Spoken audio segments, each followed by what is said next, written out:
e replicar o modelo que elas já tinham inaugurado e tinham desenvolvido anteriormente nos países centrais até a crise de 1930. Mas nos países centrais, elas estabeleceram um padrão mais, entre aspas, igualitário, a tal ponto que ele foi chamado de social-democrata, ou a tal ponto que o primeiro-ministro inglês, ao vencer as eleições sobre o Churchill em 1946, declarou no dia da posse: o socialismo venceu na Inglaterra. Esse modelo extremamente socializante, ele tinha, portanto, um efeito de generalizar a capacidade de consumo, porque esta era a necessidade do capitalismo no pós-guerra, liderado pelos Estados Unidos, que inclusive investiu bilhões no Plano Marshall para garantir a construção deste sistema que era absolutamente necessário para a sobrevida do capitalismo no modelo ocidental. Certo? E o Estado keynesiano, portanto, ele foi um instrumento extremamente eficaz para garantir isso, né? O Estado keynesiano, e eu concordo com o que o Luiz falou, o Estado keynesiano e os seus instrumentos de direito, né? Como mecanismos de estabilização ou mecanismos compensatórios para um sistema na sua natureza disfuncional. Estou usando aqui as palavras que o professor Maçoneta acabou de usar, né? Então, é exatamente esta a ideia. Do ponto de vista do urbano, o Estado, portanto, vai fazer a mesma coisa. E na prática, ele vai tentar, de alguma maneira, racionalizar os investimentos públicos na produção de localizações, para tornar essas localizações as mais acessíveis a um conjunto maior da sociedade, porque a sociedade toda, para se tornar uma sociedade de consumo, precisa, em primeiro lugar, ter onde morar e ter onde estar na cidade socialmente produzida. Portanto, os instrumentos urbanísticos nascem nesta lógica. Nascem na lógica de eu compensar os desequilíbrios estruturais da produção do espaço capitalista, recuperando, por exemplo, mais-valias urbanas, que é um termo que eu não concordo muito, mas que é um termo que é bem ilustrativo, né? Ou seja, de eu dizer assim, eu vou criar impostos para recuperar daqueles que têm mais infraestrutura nos bairros mais ricos. Eles vão pagar mais para eu poder pegar esse dinheiro e realocar em outros lugares da cidade que não tem localizações tão privilegiadas, que não tem infraestrutura tão boa e, portanto, eu vou investir nela, criando uma homogeneização do espaço urbano do ponto de vista do transporte público, dos equipamentos, da infraestrutura, né?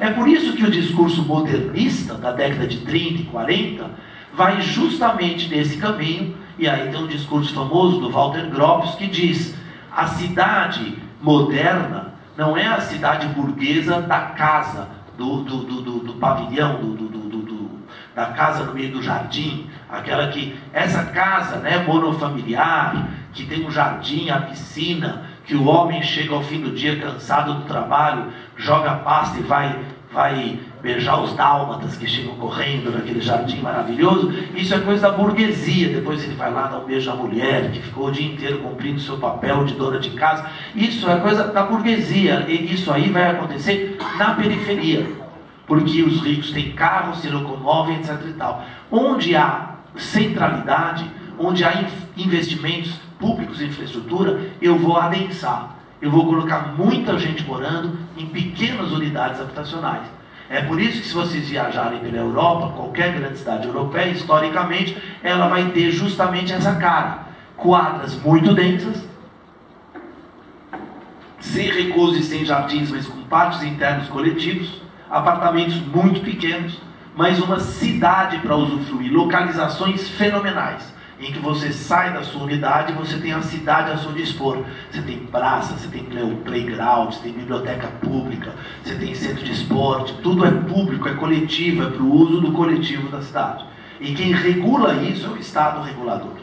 Ele vai produzir uma cidade razoavelmente democrática nesse sentido. E os instrumentos urbanísticos, IPTU progressivo, direito de preempção, outorga onerosa para quem constrói acima de um determinado padrão determinado pelo Estado, e variações do IPTU em relação à qualidade do que você recebe em termos de serviços públicos, equipamentos e infraestrutura.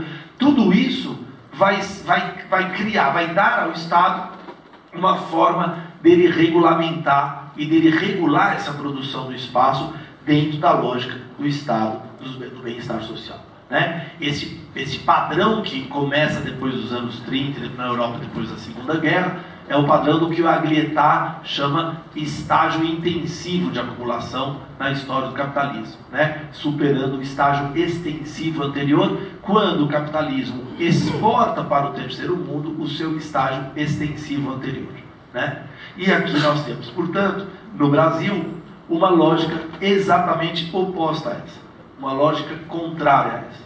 Porque no Brasil nós temos algumas diferenças fundamentais. A primeira diferença é que o Estado no Brasil tem uma natureza completamente diferente dessa natureza do Estado funcional, do Estado do bem-estar social, do Estado que vem com a ideia de que ele cria a política pública no sentido que o público é para todos. O Estado da nossa colonização, que é uma colonização de exploração, não é nem sequer uma colonização de fixação civilizatória, como foi nos Estados Unidos, né, ou na Austrália, etc. Ele sempre foi nada mais, nada menos do que um instrumento funcional destinado a, nos diferentes momentos históricos, extrair do Brasil, no Brasil, nos países do terceiro mundo, as riquezas que interessavam aos setores hegemônicos do capitalismo em cada momento histórico. Portugal, numa na colônia, mas depois, logo depois de 1808, a Inglaterra, e depois, mais recentemente, aos Estados Unidos e a Europa, e agora com a financiarização, globalização, aos grandes atores do capitalismo financeiro global. Né? Então o Estado, na verdade, em nenhum momento aqui precisou fazer o rompimento, a ruptura, destinada a transformar esta sociedade numa sociedade de consumo de massa. Não, na lógica do capitalismo internacional, nós sempre entramos na lógica da dependência. Nós sempre entramos numa outra lógica, que era a lógica da exportação dos excedentes pelas empresas que aqui atuavam e da manutenção da mão de obra barata, porque era isso que interessava e que fazia a lógica da nossa industrialização, e é por isso que o Schwartz e tantos outros chamaram isso de industrialização com baixos salários. E é exatamente o que acontece na China hoje. Nós éramos uma exportação do estágio extensivo do capitalismo. Nós não éramos uma expansão do estágio intensivo com racionalidade do Estado interventor. Aqui nós não tínhamos a necessidade de ter uma sociedade consumidora de massa. Nós tínhamos a necessidade de ter uma sociedade fornecedora de mão de obra barata e de matéria-prima barata, com a constituição de uma pequena parcela da nossa sociedade consumidora, de um mercado acanhado, extremamente concentrado, mas que era uma parcela de 20, 10, 15, 20, hoje em dia talvez 40%, estamos chegando, graças à era do lulismo, talvez a 45% da população, né, com uma capacidade distributiva um pouco maior e uma capacidade de consumo um pouco maior. Certo?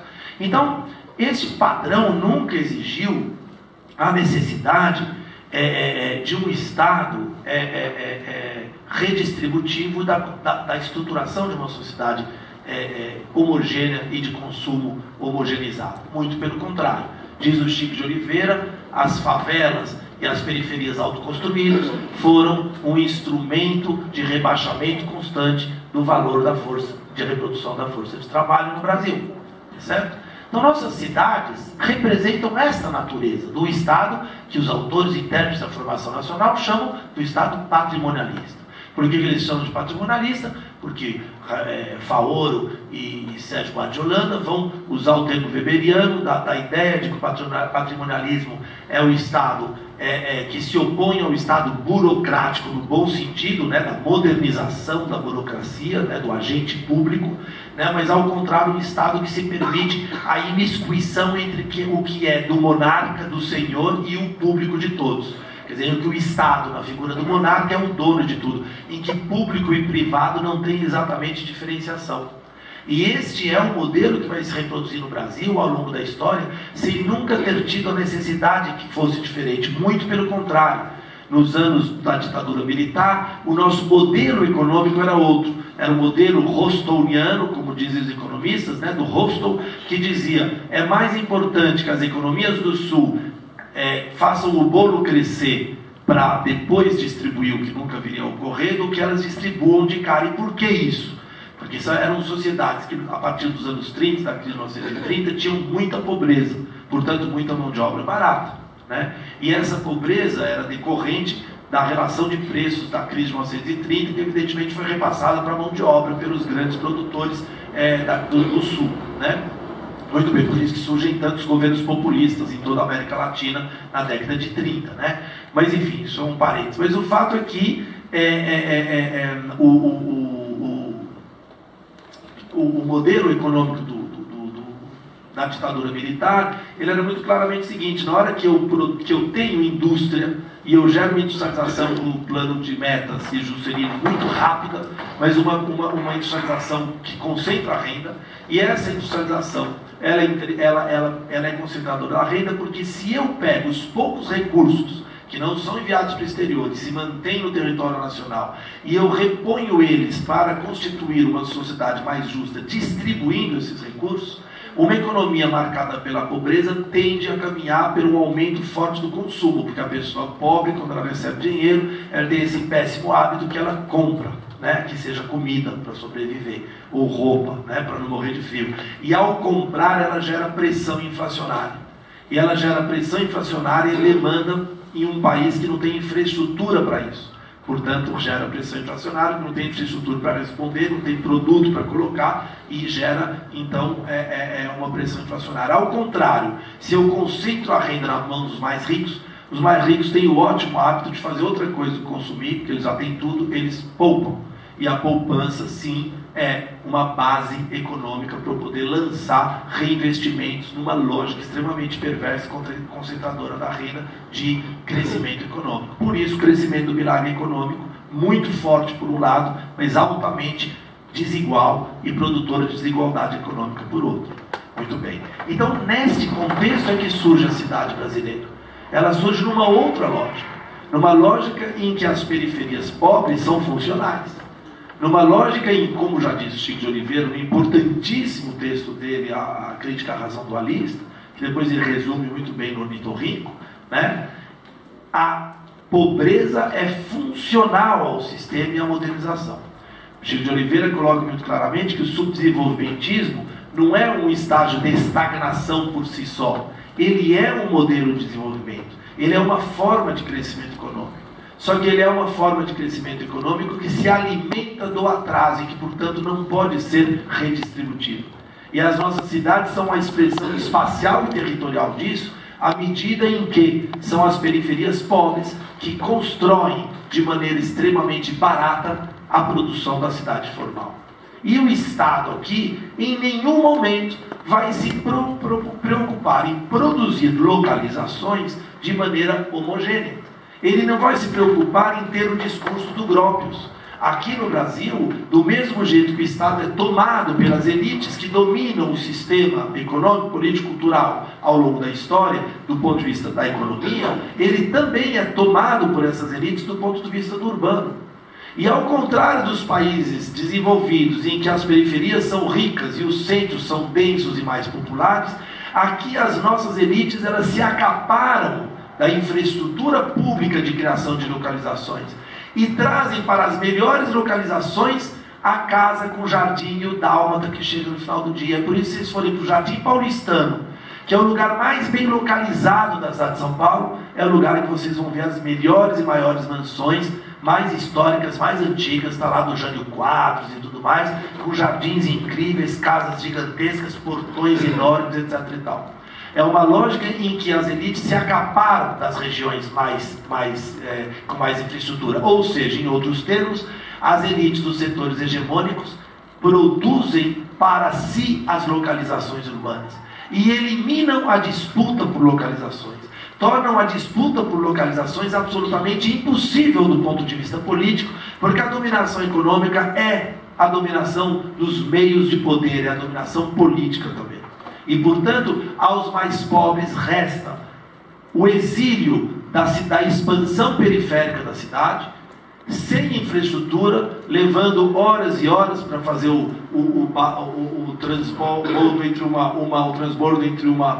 uma região periférica e o centro do trabalho, porque todos os trabalhos só estão concentrados numa área. Isso o Flávio Vilaça mostrou num livro que é clássico para quem faz urbanismo, que é o Espaço Interurbano no Brasil, que ele pega várias capitais brasileiras. No caso de São Paulo, a gente visualiza isso muito bem no setor sudoeste, ou no caso do Rio de Janeiro, no arco da zona sul do Rio de Janeiro, onde todos os investimentos em localizações, todos os investimentos em infraestrutura são canalizados durante décadas e décadas e décadas para produzir cidades absolutamente duais.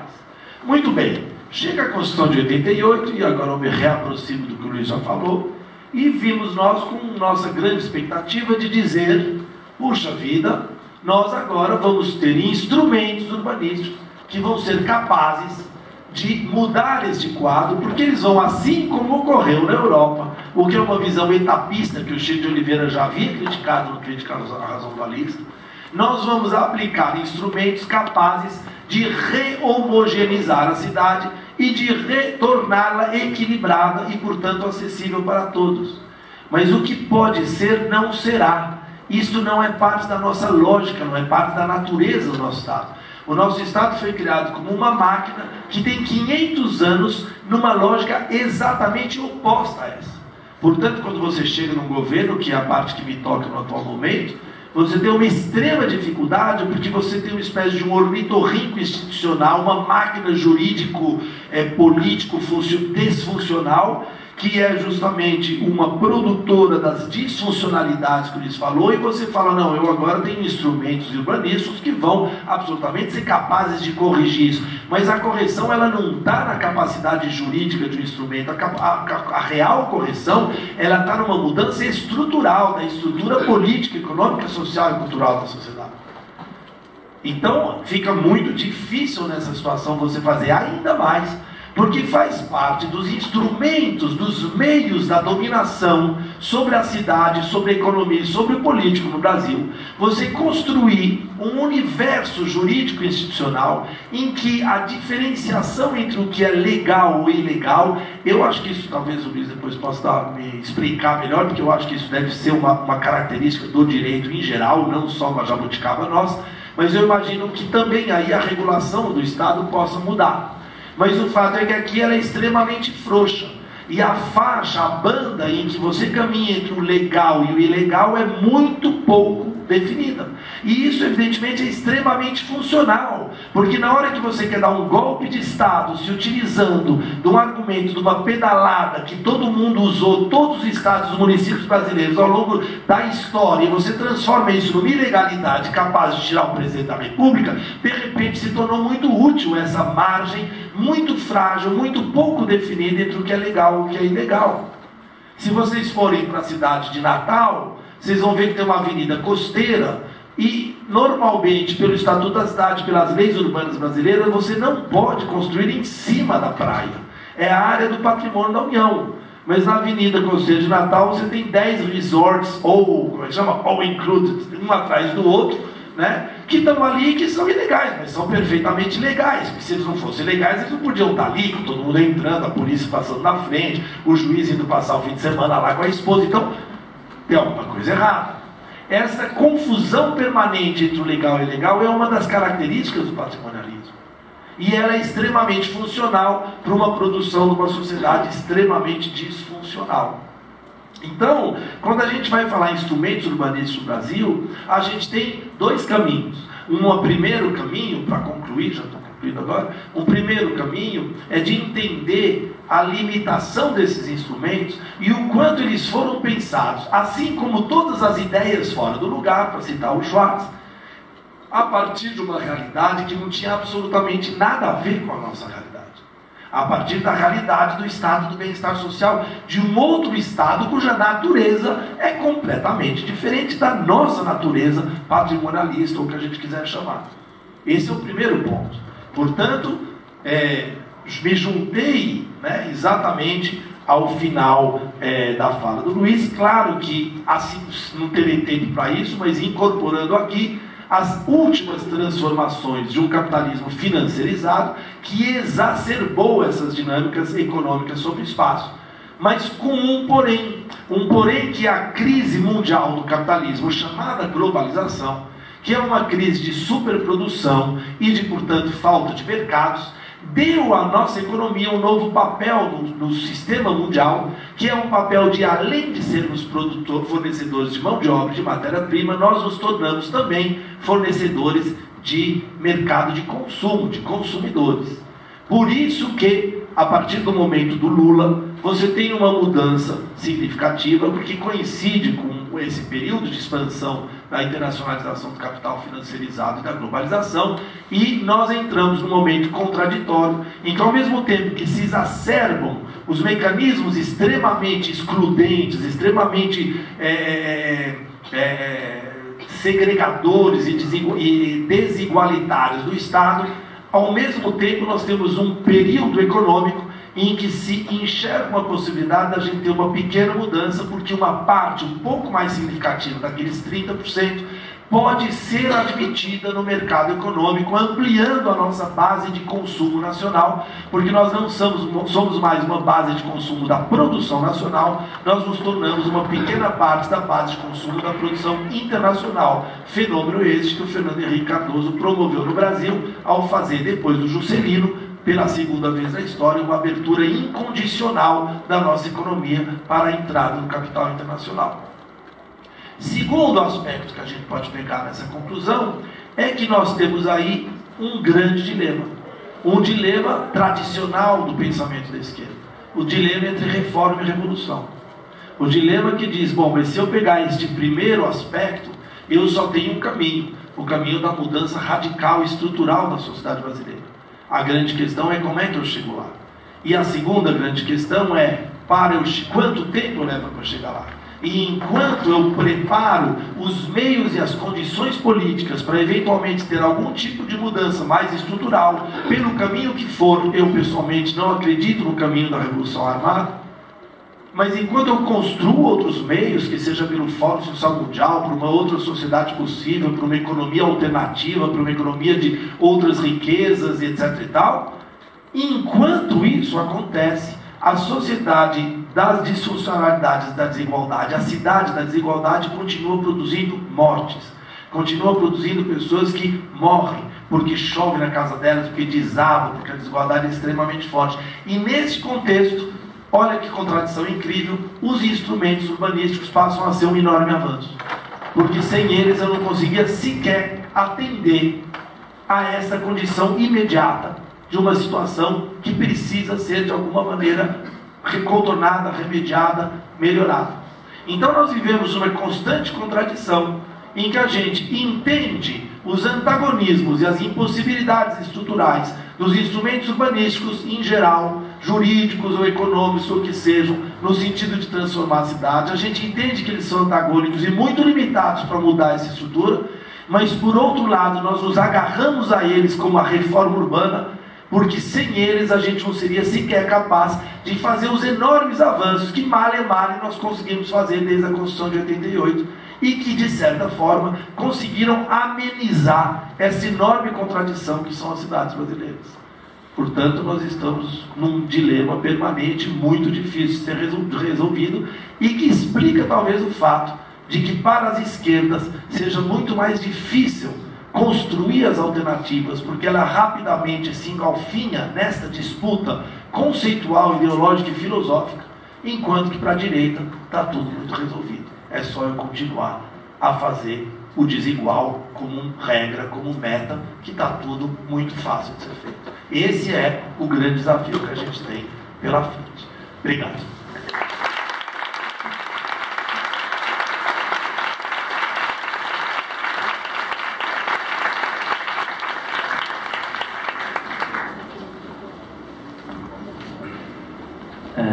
Olá, obrigado, professor. Agora a gente vai abrir um espaço para perguntas. A ideia é que a gente faça primeiramente um bloco de 10 perguntas. Perdão, um bloco de 10 minutos para as respostas com 4 perguntas. E a Gé vai ficar aqui com o microfone, quem quiser pode perguntar.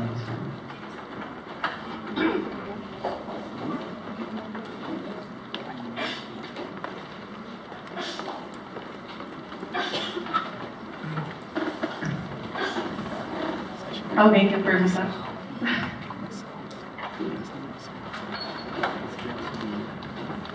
Oi. Minha pergunta para o professor Massoneto. Eu, arquiteto urbanista, eu não estudei muito direito. Eu fiquei com dúvidas sobre o que é ratio primária e o que seria abordar o direito urbanístico na ratio primária. Não ficou claro para mim também o que é o real e o ideológico para... Quando o senhor falou sobre o direito urbanístico ser abordado pela Constituição. Parece que não deveria ser assim, mas eu não entendi muito bem o que... Enfim, acho que é isso. Obrigada.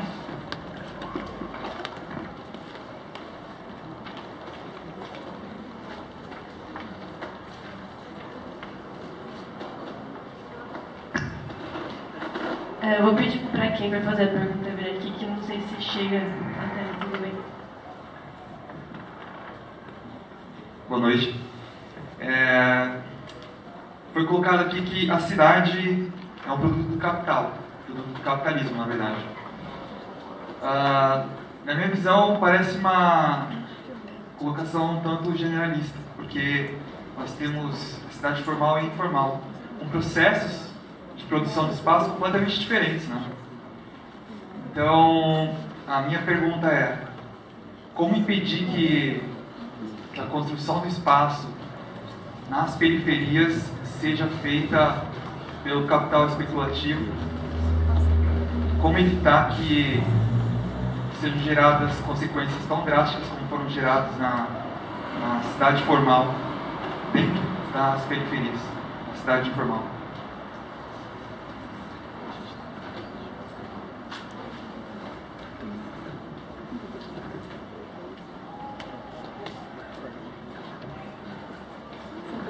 Oi, boa noite. Eu sou do 5º ano aqui da casa, estou fazendo o meu TCC atualmente. Uma pesquisa sobre como usar o direito de uma maneira funcional para construir políticas públicas habitacionais. E depois de ouvir a fala do professor Massoneto, eu fiquei pensando, e eu concordo com isso, que realmente o Estatuto da Cidade está inserido num sistema estrutural que faz com que todos os instrumentos jurídicos que ele fornece sejam bem limitadores. Mas aí fica a questão, então, como que a gente usa o direito de uma maneira funcional e transformadora dentro dessa estrutura que a gente está fugindo disso que você falou, que chama direito de terapia social. Então, a gente tem essa realidade, como o professor Winter também falou, que a gente tem o meio da revolução, que tem que mudar a estrutura, mas a gente tem uma realidade do aqui e agora e como usar o instrumento de uma maneira transformadora.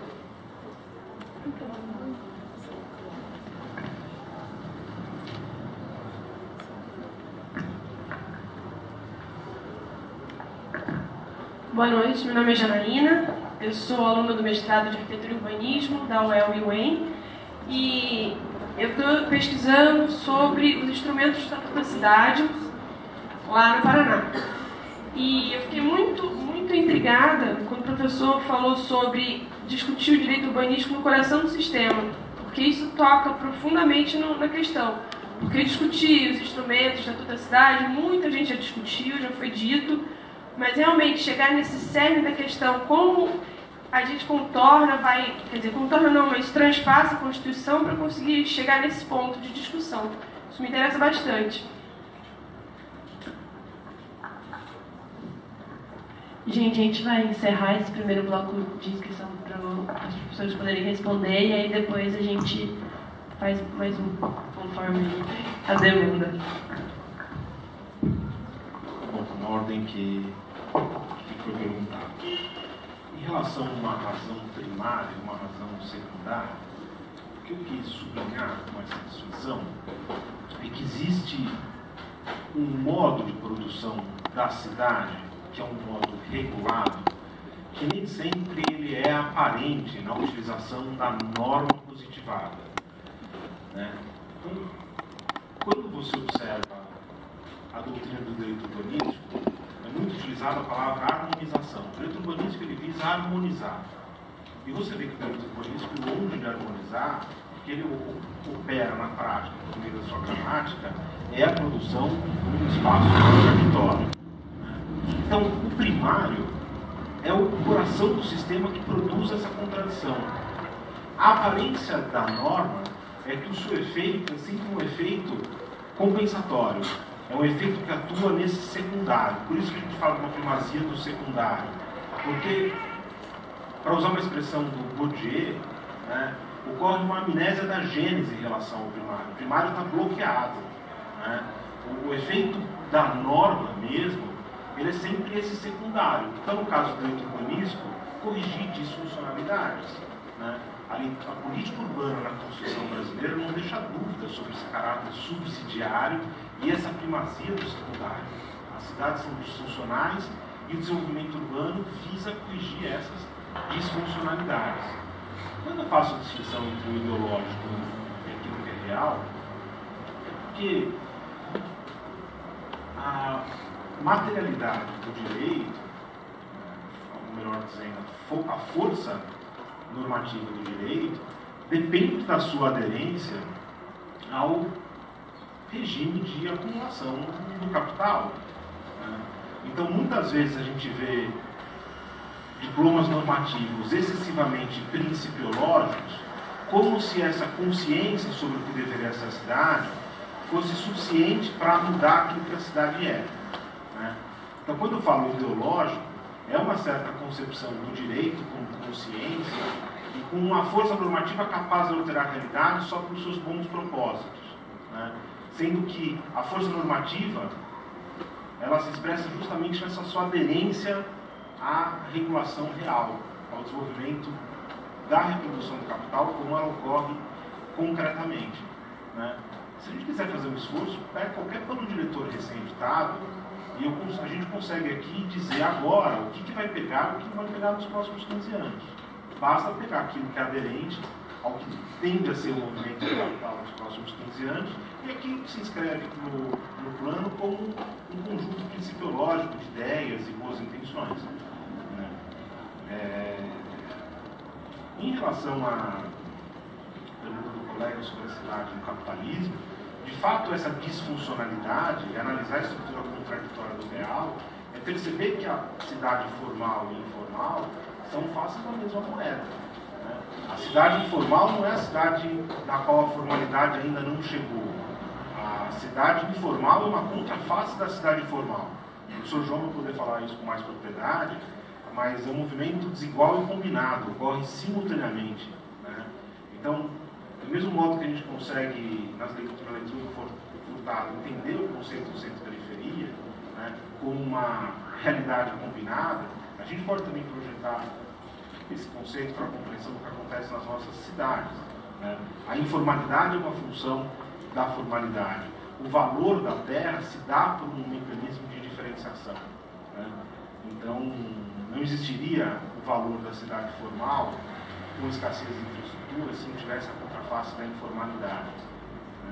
Em relação à funcionalidade, essa é uma das dificuldades do direito. O direito há muito tempo aposta numa discussão funcional como a função como transformação da sociedade. Na verdade, o termo função é um resgate que o direito faz das ciências sociais do começo do século XX, que adota um paradigma de comparação do sistema social com o sistema biológico, pensando as estruturas sociais a partir de um paradigma de estrutura e função, que nada mais faz do que diagnosticar funcionalidades e disfuncionalidades para exatamente exercer aquilo que eu chamei de terapia. Função nas ciências naturais está ligada à necessidade. Então, quando a gente pensa na funcionalidade, respondendo a questão da colega sobre os instrumentos, é importante a gente sublinhar que necessidade do instrumento visa atender. E aqui é importante perceber que o valor do capitalismo ele não se marca pela questão do valor de uso. A cidade produz valor, a cidade produz excedente, não com uso, sim com troca. A radicalidade de uma sociologia como a sociologia lefebvriana é que ela aposta na radicalidade do uso. Por isso que o direito à cidade não é um direito subjetivo que ocorre no capitalismo. Uma outra sociabilidade na qual o valor da sociedade é um valor radical no uso e não na troca. Né? E a questão é que a funcionalização no capitalismo, ela sempre é uma funcionalização relacionada a valor, e raramente vinculada à utilidade. Certo? Então, pensar um pouco a crítica da função, do seu trabalho, pensar na sua reflexão, incluindo função e necessidade, o que caracteriza essa necessidade. Né? Talvez seja uma resposta para trabalhar melhor esse conceito. E até investigando, sempre faz sentido falar de estrutura e função para pensar criticamente o direito. Parece que esse modelo é aparentemente esgotado. A última questão da Janaína sobre os instrumentos, né, como entrar no coração do sistema, né, eu acho que essa questão implica discutir mesmo um urbanismo pós-capitalista. Né. Eu nem sei se a disputa, viu, João, ainda é reforma e revolução. Parece que mesmo essa discussão ela já está, não sei, a capacidade do capitalismo continuar se regenerando. Né? O professor Paulo Arantes coloca uma questão com muita propriedade. Ele fala que durante muito tempo a esquerda foi catastrofista e a direita ela era remediadora das situações. Né? E aí quando cai o muro de Berlim, a gente acha que finalmente a direita venceu e a direita vira catastrofista. Né? E a esquerda passa a querer salvar o sistema e remediar o sistema. Então é isso, o instrumento serve como um aparato emergencial para os mais pobres. A gente não abandona, ninguém é contra um direito emergencial, um direito de socorro. Né? Mas o fato é que o sistema opera a sua regularidade por meio de cataclismos, por meio de catástrofes. Né? São grandes eventos. Em algum dia vocês vão discutir grandes eventos. Evento não é só jogo. Evento é barragem da Samarco, são grandes eventos. É isso que organiza o nosso sistema. A gente não consegue mais fazer um planejamento de médio prazo, porque a administração nada mais faz do que fazer uma gestão de eventos críticos da administração.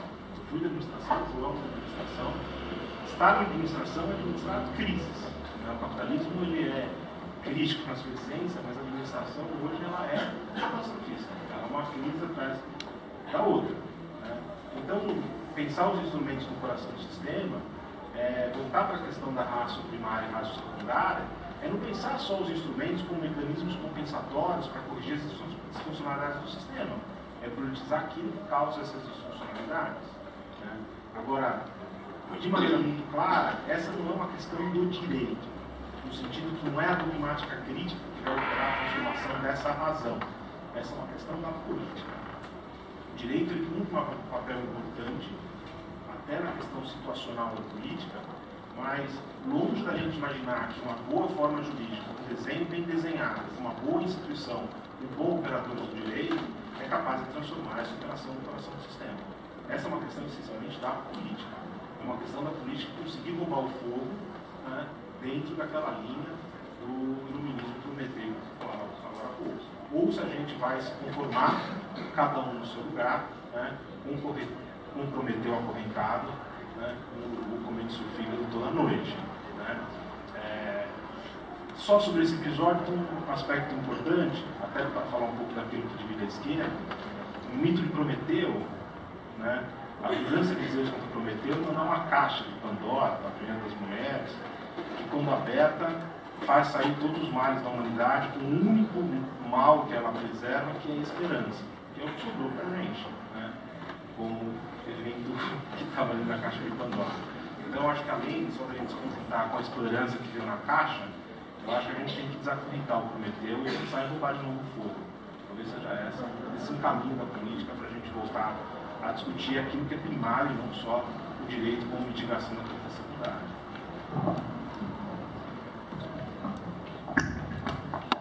Bom, eu não tinha tantas perguntas, mas essa sobre o capitalismo, vou começar comentando o que o Luiz falou, porque acho que é muito pertinente. Quer dizer, eu bem que falei que era a velha dúvida das esquerdas entre reforma e revolução, que realmente é bem observado que não significa que nenhum nem outro hoje esteja à altura de dar uma solução, né? Porque a reforma pressupõe a reforma do capitalismo, que de fato já está no seu momento da morte, aparentemente, ou não, né? A grande pergunta é, ele se regenerará né, mais uma vez. 2009 nós chegamos muito perto dele ter a sua implosão definitiva, muito perto, muito perto, né, na crise de 2009. Não sei se vocês lembram, pânico absoluto dos mercados e a ideia de que ferrou tudo, né? Mas ele se reequilibrou, não se regenerou, né? Se reequilibrou e continua na beirada do mesmo precipício. Então, se a gente for ler o Robert Kurz, se a gente for ler o próprio Arantes, a gente vai ver que tem muitos intérpretes que dizem não há mais essa solução. Eu tendo a achar também que nós estamos batendo no teto nesse aspecto, mas tenho a preocupação de temer que temer é uma palavra péssima talvez, mas de temer que o capitalismo sempre tenha um meio de se reencontrar, né? O que é interessante é que o que me assusta muito é que as esquerdas hoje em dia pelo menos administram crises, né? Eu acho que a grande diferença entre a esquerda e a direita hoje no Brasil é que a direita sequer se dá ao trabalho de administrar crise. A gente só administra crise, não consegue fazer política mais. A gente fica desesperados, correndo atrás da disfuncionalidade estrutural histórica que chegou na beira do abismo total, e você tenta feito um bombeiro enlouquecido tentando jogar água para ver se segura um pouco o fogo que está se alastrando. Quando a direita chega, ela parece que faz uma bolha anti-chamas e fica ali dentro e dane-se o resto. Então, aí é que a gente se aproxima de maneira mais rápida ainda do sei lá o que, né? Do caos, da barbárie. Não é à toa que aquela famosa dicotomia colocada por um sociólogo argentino, que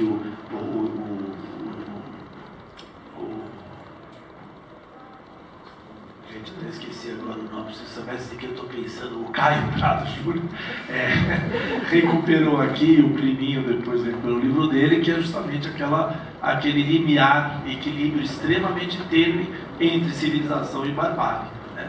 Eu acho que nunca nós estivemos tão perto da barbárie, isso é uma absoluta certeza. Então, nesse sentido, eu concordo totalmente com essa pequena correção aí que o Luiz fez, né? Em relação à cidade produto do capitalismo, é importante se entender sempre que o capitalismo não é um só, né? O capitalismo nem de longe é um só, quer dizer, na verdade ele é um só através do desigual e combinado. Então, o capitalismo é um só, mas para ele ser um só, ele precisa de ser vários capitalismos, ele precisa do desigual e combinado, né? Ele precisa do atraso alimentando o moderno, seja do ponto de vista internacional, seja do ponto de vista interno nacional. A lógica do capitalismo é o desigual e combinado dos países subdesenvolvidos versus os países desenvolvidos, mas também dentro dos países subdesenvolvidos a extrema desigualdade que a gente tem, que é combinada para produzir o subdesenvolvimento, que é o arcaico alimentando o moderno, né? Permanentemente o arcaico alimentando o moderno. Então, nesse sentido, quando você pega os países do capitalismo central, eles, de alguma maneira, eles conseguiram regular essa desigualdade por uma necessidade, como eu já falei, e do ponto de vista do urbano, isso representou uma certa generalização da formalidade urbana, porque formalidade urbana nada mais significa do que cidade, constituída formalmente, né, e regulada pelo Estado na sua totalidade. Então eles fizeram isso de maneira interessada, porque aquilo funcionasse, mas evidentemente que eles deslocaram para a periferia do sistema, para os países subdesenvolvidos, para os países do Sul, a desigualdade. Vamos dizer que a cidade formal e informal de Londres, Paris, Estocolmo, Oslo, ela é muito mais vamos pegar na Suécia, ela é muito mais a presença da Volvo e da Scania no Brasil, né? A cidade formal e informal dos países desenvolvidos, ela se dá no registro internacionalizado, né? A informalidade você vai buscar lá onde as grandes indústrias daqueles países foram se estabelecer e produzir informalidade, mão de obra barata. Muito embora o Tomás Piketty tenha falado com muita precisão no fim desse intermédio dos 30 gloriosos. E o Tomás Piketty vai mostrar que o capitalismo central, ele faz um estudo que é basicamente sobre França e Estados Unidos, né? Mas ele vai mostrar como naqueles dois países exemplares do capitalismo centralista, do capitalismo central, você tem, a partir da década de 90, talvez, o fim do período em que os ganhos do capital pelo trabalho superavam os ganhos do capital pela renda de capital, né? Em que a renda do capital se sobrepôs novamente aos ganhos do trabalho. E que, portanto, o capitalismo voltou à sua velha e boa tradição e estrutura anterior, que é da produção permanente de desigualdades, em que você, pela desigualdade e pelo capital já obtido por herança, você reproduz mais dinheiro e perpetua uma situação de dominação e de desigualdade. Então, na verdade, hoje, a cidade formal e informal, como resultante de um só capitalismo, ela volta a ser realidade nos países centrais. Se você hoje for viajar pela Europa, você começa a ver cada vez mais, ou pelos Estados Unidos, você começa a ver cada vez mais favelas, você começa a ver cada vez mais assentamentos informais, portanto, a passos muito largos, aqueles países também vão voltando para um padrão que é parecido com o que tinha sido produzido aqui. Mas aqui, nós nunca tivemos um Estado regulador. Portanto, a cidade formal e informal é parte da cidade como produção capitalista do espaço. Só que aqui, a produção da periferia, a informalidade, ela é funcional. Foi a informalidade, foi a cidade informal com seus regramentos informais, que na verdade não foi um abandono, ela foi extremamente útil para a produção da cidade formal. Portanto, a dicotomia cidade formal e informal é uma lógica da produção desigual de localizações, né? E a produção desigual de localizações pressupõe que você tenha localizações centralizadas em parte da cidade. Então você tem, na verdade, uma cidade só, que é produto do capitalismo, e são as duas faces de uma mesma moeda, né? E essas duas faces da mesma moeda é que justamente, vamos dizer, tornam visível, né, essa dicotomia, que é uma falsa dicotomia entre a produção do espaço gerando informalidade ou a produção do espaço gerando regramento, gerando intervenção estatal, mas seletiva, localizada, que é a produção de localizações que o Flávio Vilaça mostra em todo o Brasil, concentrada em alguns espaços da cidade, nos eixos de privilegiados de produção da cidade. João, desculpa, a grande questão é como evitar que o capital especulativo se apodere da periferia, produza ali o mesmo tipo de espaço produzido na cidade formal. Essa é a questão, como evitar. Então, não tem como, porque o capital especulativo, ele na verdade ele não é um mal por si só. O capital especulativo, ele é parte do capitalismo, ele é uma parte regrada do capitalismo. A especulação, ela é autorizada e ela é normal em todas as instâncias do capitalismo, em todos os espaços do capitalismo. Nós mesmos especulamos. Quando a gente compra um carro e revende, a gente especula o preço que ele vai estar, a gente eventualmente compra um carro que tem melhor preço de revenda, né? Então a lógica da especulação, que é você ganhar dinheiro com a valorização não do produto, do preço, ela é parte inerente de qualquer produto capital, e ela é parte inerente da localização. O regramento, e aí a lei entra muito nesse sentido que o Luiz falou, e que eu concordo totalmente, entra muitas vezes como um instrumento funcional para promover o quê? Para você tornar o espaço da informalidade, da cidade informal, num espaço regulado, portanto, que se torna comercializável. Isso é interessante, que, por exemplo, quando a gente faz regularização fundiária, imediatamente, no dia que você regularizou, você tornou aquele espaço produto do capitalismo formal e você tornou aquele espaço mercadorizável. E, portanto, é muito difícil você segurar a mercadorização daquele espaço e a revenda daquele espaço, até mesmo por parte de uma família muito pobre que se tornou, de um dia para o dia seguinte, proprietária, né? Isso no espaço privado. É por isso que as concessões de uso de espaços públicos são interessantes, que elas não transmitem a propriedade, mas sim um direito real de uso, que é um pouco diferente, de alguma maneira consegue segurar um pouco isso. Mas a regulação, ela é muito interessante. Você pega, por exemplo, Jardim Pantanal. Jardim Pantanal é uma área que passa o rio Tietê, que tem um monte de gente morando na beira lá, e tem um projeto do Estado que chama Vales do Tietê. Aí o projeto do Estado vai lá e fala, tem que tirar todo mundo aqui, porque é horrível, população pobre morando, é muito antiambiental, né, perto da várzea, não pode ter ocupação humana, tal. Então fica durante anos essa coisa, você tenta tirar fora, e o que você não tenta tirar fora, você deixa ali como informalidade genérica, sem fazer nada naquilo. né? E aquilo tudo, na verdade, é interessante porque se constitui, na prática, numa reserva fundiária de mercado para a chegada do capital. Não é um capital especulativo, é um capital, é a cidade capitalista regulada. E aí, da noite para o dia, uma área que supostamente era para você ter que tirar, porque os pobres estavam lá atrapalhando muito, da noite para o dia aparece um galpão da Balduco ali construído dentro da lei. E você falou, mas não era para tirar? Não, agora a lei permitiu, ela regulamentou. E da noite para o dia, na hora que chega a avenida, tudo ali está acertado e você regulamenta, você faz a regularização e aquilo lá se torna mercado. Então, na verdade, as áreas informais são também uma enorme reserva de mercado para o avanço da cidade e do capital, à medida que eles possam se tornar que elas possam se tornar localizações interessantes.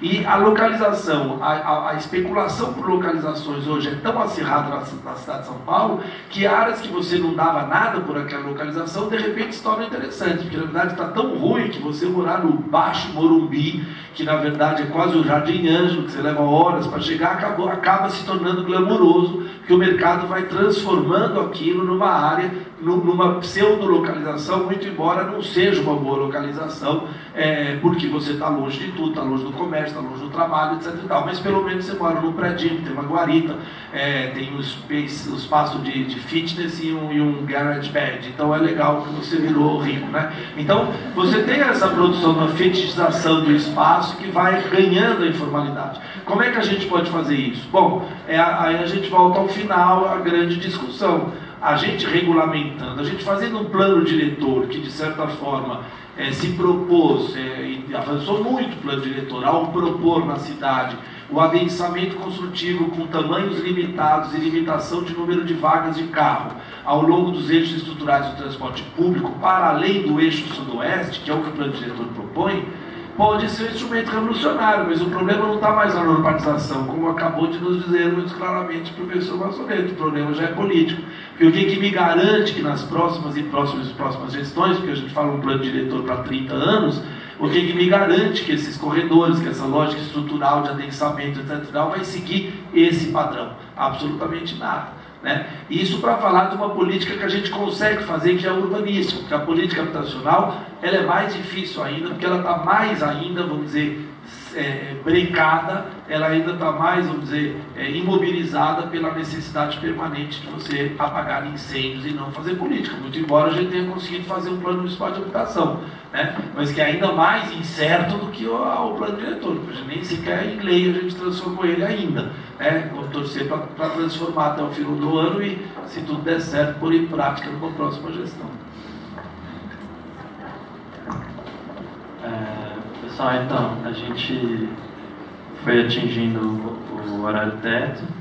A gente queria saber se algumas pessoas foram embora, mas a maioria está aqui entre nós. Os professores se disponibilizaram, se quiser ter mais um bloco. Tem viabilidade em vocês têm. Acho que rola, acho que não rola. Como é que está aí o clima da população? Estou sentindo uma desmobilização, né? Beleza. Então, agradecer a todo mundo. Amanhã vai ter de novo. A gente queria avisar para quem entrou, que não estava propriamente inscrito, né? Nas vagas remanescentes, que como uma falta só não cancela a vaga da pessoa, pode ser que as pessoas venham amanhã, então a vaga não está garantida ainda de quem entrou hoje. Sim, está escrito ainda. Mas tem boas chances da pessoa que faltou hoje, no primeiro dia, não vir amanhã. Então, fica aí do coração de vocês, mas a gente não pode garantir nada. E agradecer aos professores pela presença.